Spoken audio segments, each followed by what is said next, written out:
c'è la quarta edizione della passeggiata degli innamorati, perché Sinagra, essendo il paese degli innamorati, visto la presenza dei cuori qua a Sinagra, stiamo visitando il paese, raccontando le storie d'amore. Adesso andiamo a vedere una piccola sfilata degli abiti che ci sono, degli abiti da sposa che abbiamo al palazzo.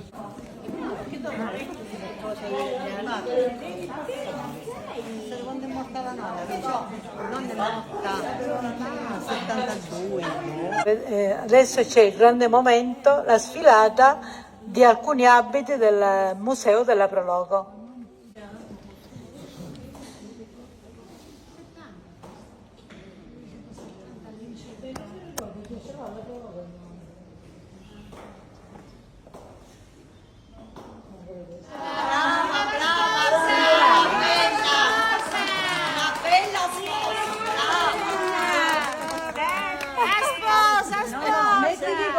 Frontale, sempre angolare. Brava! Non ti nascondere dietro il portone. Quindi questi sono due abiti che abbiamo nel Museo della Prologo. Abbiamo messo proprio pochi abiti perché ci vuole molto tempo per organizzare. È stato proprio un piccolo... abbiamo fatto vedere solo questi abiti, però vi invitiamo a vederlo alla Prologo. Sono tutti degli abiti antichi, sono tutti degli abiti che sono in possesso della Prologo di Sinagra.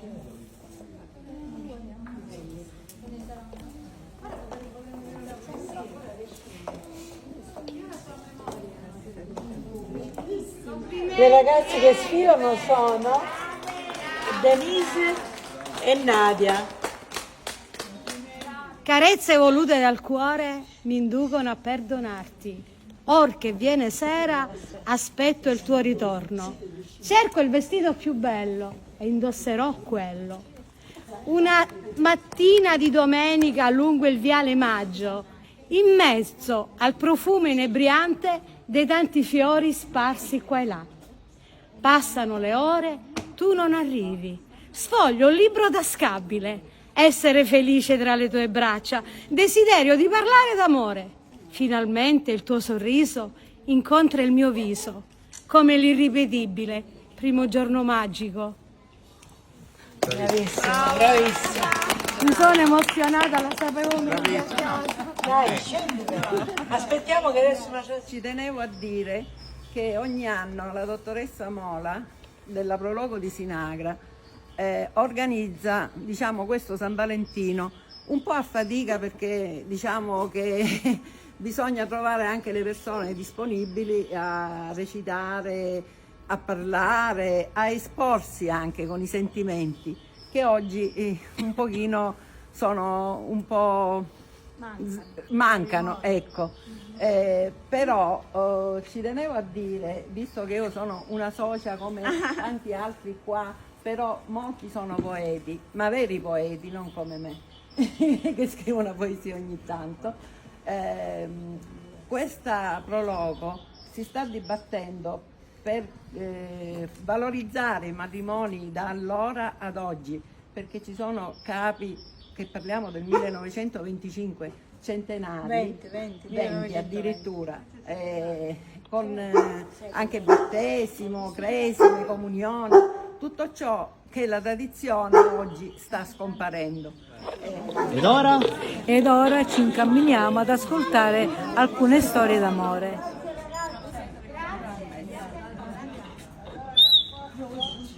Nuova disco di Elena, che le fa recapitare un biglietto con su scritto "Il Gumarem de Dios", ti ha lasciato ormai, ti puoi sposare con il cane. Nulla può contro l'amore di questi due giovani che riescono finalmente a coronare il loro sogno, semplice eppure grandissimo, di una vita insieme. Festeggiano con pochi parenti e alcuni amici stretti, dolci fatti in casa, torte e liquori. Verso le 5 del pomeriggio gli sposi, insieme ai parenti di Donato, partono per la Puglia. Arrivati a Patti dormono in hotel e la mattina seguente proseguono per Polignano a mare. Arrivano in serata, giusto il tempo di riposare prima di un secondo ricevimento per festeggiare anche la famiglia di Donato. Le amarezze del matrimonio sono ormai dimenticate, persino l'avarizia del suocero che nulla dona agli sposi. Al ritorno del viaggio di nozze si trasferiscono a Raccuia. Nel frattempo nasce il figlio Giuseppe ed Elena ha problemi alle mani dovuti all'acqua. A questo punto Donato chiede il trasferimento e il comando gli consente di scegliere tra Floresta, Ficarra e Ugria. Ma il destino vuole che questa giovane famiglia trovi casa a Sinagra, in via Giuseppe Verdi, dove accoglieranno la nascita della figlia Daniela, della terza figlia. Dopo anni di sacrificio e duro lavoro, circa 40 anni fa, Donato ed Elena comprarono un appezzamento di terreno molto panoramico. Là di fronte, poi vi faccio vedere dov'è. Vi costruiscono quella che oggi è nota come Villa Elena ed è qui che viene alla luce la terza figlia, Donatella. Per molti anni il pian terreno e la terrazza hanno ospitato il rinomato ristorante pizzeria a conduzione familiare Villa Elena. Adesso solo abitazione ospita all'interno del suo rigoglioso giardino 2 statue della Madonna e di Padre Pio, di cui Donato ed Elena sono molto devoti. Oggi vivono circondati dall'affetto di 3 figli e dei nipoti Donato, Samuele, Eleonora, Michele, Matteo e Gabriele. Queste passeggiate servono proprio per scoprire il nostro centro storico. Qua abbiamo un arciato palazzo del barone Salleo. Prima, dove c'è stata la sfilata, era uno, questo è il secondo, che serviva per il signore che gestiva tutti i beni del barone. Adesso andiamo ad ascoltare un'altra storia vera ed è l'amore, un tradimento che c'è stato in una fontana qua a Sinagra, perché tutte le fontane a Sinagra sono, cioè c'è una storia per tutte le fontane. Questa è una delle tante, ne abbiamo 2. Qua possiamo fare la storia vera di Michele e Sarita Fuyutina e successivamente il matrimonio fra Michele e Johan Inger Giovanna Osland in Norvegia. Adesso invito la signora Rosalia Molfo a recitare o a leggere questa storia come meglio crede.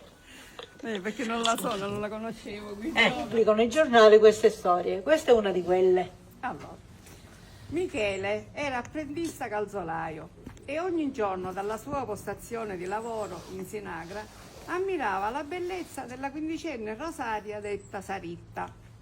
Questa era la figlia dell'allora sindaco di Castellumberto, il signor Di Vincenzo. Inutile dire che il padre, a causa della differenza di ceto, non era molto favorevole all'unione dei due. Ma l'amore non ha limiti e condizionamenti. I 2 si innamorarono. Michele e Saritta davano vita a fortuiti incontri, grazie anche all'aiuto della mamma e della nonna di lei. Questi perdurarono fino alla sera del 2 dicembre 1953, quando decisero di fuggire insieme e recarsi a Montalbano e Licona. Presto il padre di lei sporse denuncia contro il ragazzo, la moglie e la suocera ritenuti complici.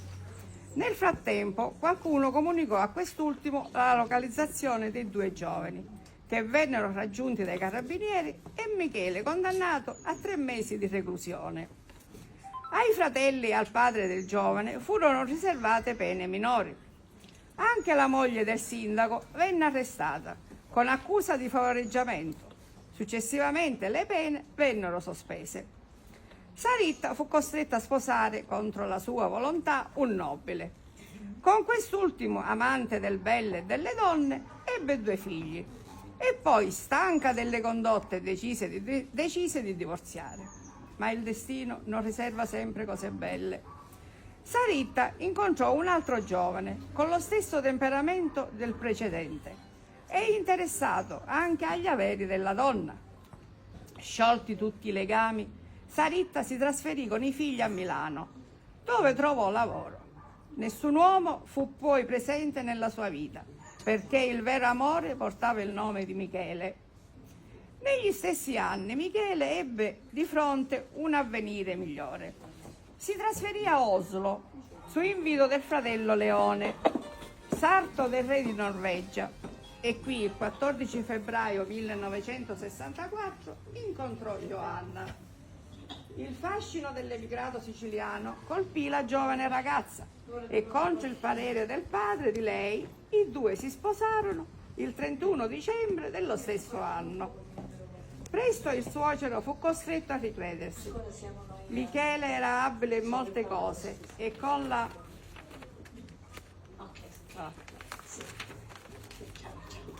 la moglie responsabile nazionale riuscì a costruire una buona posizione familiare.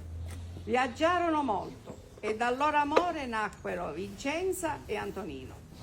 La famiglia si allargò con l'arrivo dei nipoti Jacopo, Christian e Magnus, ma Michele non poté gioire molto con questi, perché colto da un male incurabile che lo strappò alla vita nel lontano 2004. Johanna non ha mai smesso di amare l'Italia, la Sicilia e il calore di tutti i sinagresi. Questo è un fatto proprio vero, sono tutti veri. La signora, quando ho visto tempo fa, ha sentito, dice sono di Sinagra, mi hanno strappato l'amore della mia vita, ha detto, perché proprio era innamoratissima di Michele.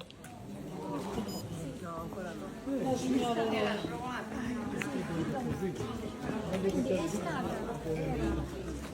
a Fiumara, io avevo un sacco di... La saluto perché oggi un pochettino già passata una foto bellissima con tutte le dottore Gullino. Questa storia è tratta una storia del dottore Gullino, va bene? E la sua casa la diciamo qua.